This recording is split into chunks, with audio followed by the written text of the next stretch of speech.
So generally what this book project really is I want to give a good understanding of how individual communities across the country have originated, evolved, and got to where they're at today. The actual communities that I'm covering in the book are Halifax, London, Ontario, Toronto, Brandon, Manitoba, and Winnipeg. I'm kind of lumping in together for one chapter with the whole peanuts and corn scene, Saskatoon, and then Vancouver and Victoria, again, kind of lumped in together for one chapter. But also paying attention to the fact that they are kind of separate entities along the way. There's just so much overlap in those communities that you kind of have to bunch them together in a way. There's a lot of interaction between these places that you're lumping exactly. Yeah, okay. So that's kind of at least geographically where I'm covering, and that's going to be the breakdown chapter wise as well. So I'll have a Halifax chapter, a London chapter, a Saskatoon chapter, etc.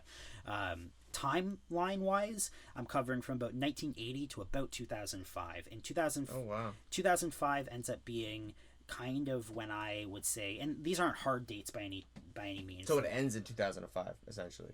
Kind of. So let's actually start on the 1980 kind of start. So I say 1980 because that's generally kind of the start of hip hop. You could date it back earlier than that, especially if you go to places like New York and the Bronx. But for the most part, especially entering Canadian communities, you start seeing this in the early 80s anyhow. And certain scenes start a little bit earlier than others, but generally by 1985, every community that I'm covering in the book has a scene. So definitely by 1985 there's a scene that's worthy of talking about, so you have to talk about the lineage of that, which generally starts around like 1980, 81. So that's kind of where they start. What was it like in Halifax at that time? Yeah, so very kind of DIY. You had a lot of breakdance crews. Are you familiar at all with Michael McGuire? Yeah.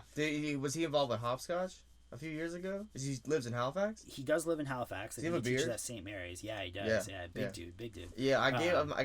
not big like fat, but just tall. Tall dude, yeah. Super tall. I remember him Hermit of the Woods. You met him as well. Like, when we used to go to Halifax for just random showcases and stuff, like when we were still in high school. I think we've ran into him a few times. Yeah, no, Hermit of the Woods is a rap name. Anyway. No, 100%. I know he is. Yeah. Okay, so he ended up writing a master's thesis on Halifax hip hop, and I think his thesis goes from 85 to 98. I want to say, but it's called "How the East Coast Rocks: The History of Halifax Hip Hop from 85 to 98 or whatever it is."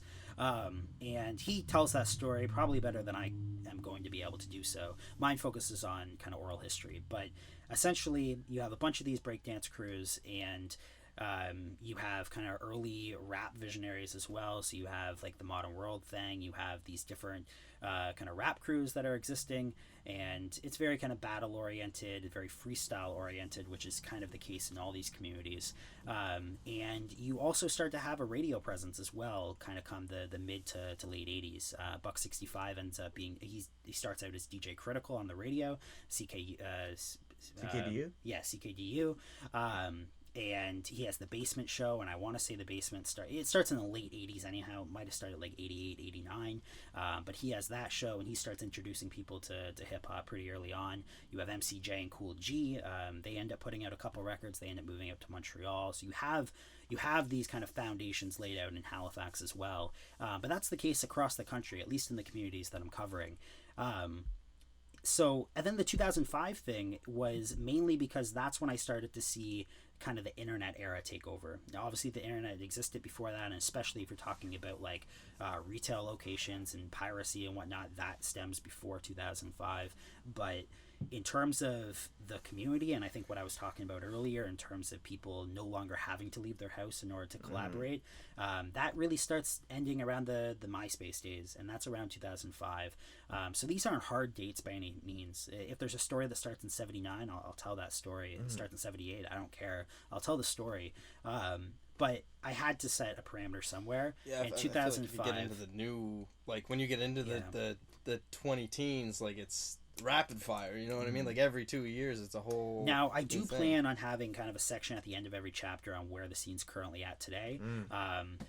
That will, which I'm sure you would get that information when speaking to these people. Sure. So it ends up being a little bit more of a contemporary look at what the scene is, but it's also a reflection on the characters that I've already brought up in the book. So it's not necessarily going to be here's all these new rappers that have come to be in the last 5 years, but rather here's where this community that we've now looked at for the last 50 pages, 100 pages, here's where the community is at now, and here's kind of what's left of that community and what it's currently evolved into, rather than here's all the MySpace rappers that you should hear or I guess they're not MySpace rappers anymore. Right. SoundCloud rappers Spotify. here that you Yeah. should hear. TikTok or something. Sure. Yeah. So I'm less interested in that, but at the same time, Well, there it are seems like the main narrative of the main community, purpose of covering all of these different areas is because coming to be of highlighting the importance of places, community, yeah. which kind of became less 100%. important when everyone was able to buy an $80 USB microphone from their local music store, download software, record. And it's a global community now. yeah. It's not the same thing as it was. Sure. You don't have these little kind of organic pockets growing here and there. It's like it's just you plug yourself in and you go. You know what I mean? You can start from literally nothing and just jump right into the game. I hope to be able to give that impression of what the communities really felt like at that period of time, and because I'm doing oral history interviews and I'm including a lot of like block quotes in the book itself, you should be able to get that impression when you read the book. I've already written chapters of the book. Like I think I've done an okay job at communicating that. I guess I'm probably not. Well, I'm not really telling the story of how it's changed into what it is today, because I'm not just talking documenting about what happened today. But I think anyone that's kind of grew up in at least today's climate and has some knowledge about how the hip hop community kind of exists right now will be able to recognize a huge disparity and difference. And they can have an appreciation for, what they appreciate, what they're a fan of now, and get an understanding of where it originated, where it came from. Of course. And so you said, how many interviews what do you think you've done to this point? You said maybe 580, something like that for the book. And so, then I don't know, another 400 for other projects over the years. So my question is, where do you store all this information? Like, you must got a crazy folder on your laptop or computer. Like, where? Like, is it scattered across a bunch of different? No, I've tried to be really kind of meticulous in terms of how I've done this. So that's a lot of information. I would be scared, that's been a huge problem, and that was something that I had conversations with at the university as well, because one of the benefits of inquiring about I guess to different professors that teach there is, in order to be a professor, your kind of job is also to publish, right? So a lot of the professors, and definitely the two that I had spoken to, had worked on book projects in the past. So they've done this kind of data collection, and then sorting and organization, and then turning that into a written project. On this scale, like, this seems like a massive scale.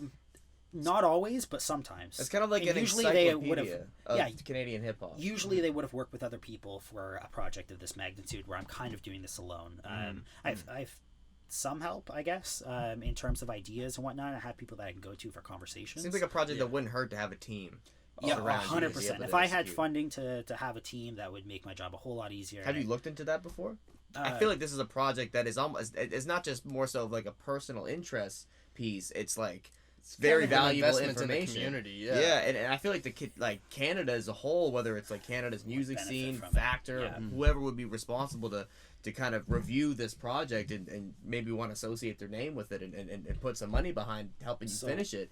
Because I would imagine, because you interviewed me for this 3 years ago, and I was surprised. Like, it really jogged my memory when I was talking to, shout out to Malcolm McLeod, and he said that should have you on the show, and he said, oh, he's a dude from Glace Bay, and he's writing this book on history of Canadian hip hop, and I was like, damn, that's taking him a long time, because he did that 3 years ago. But when you're saying you're interviewing like 600, 800 people, and then you're covering 5 to 10 different communities in like in-depth coverage, I feel like the information that you're getting from these people that you're interviewing has never been told before on such a platform. And if you do it right, this is going to be a very valuable piece of information for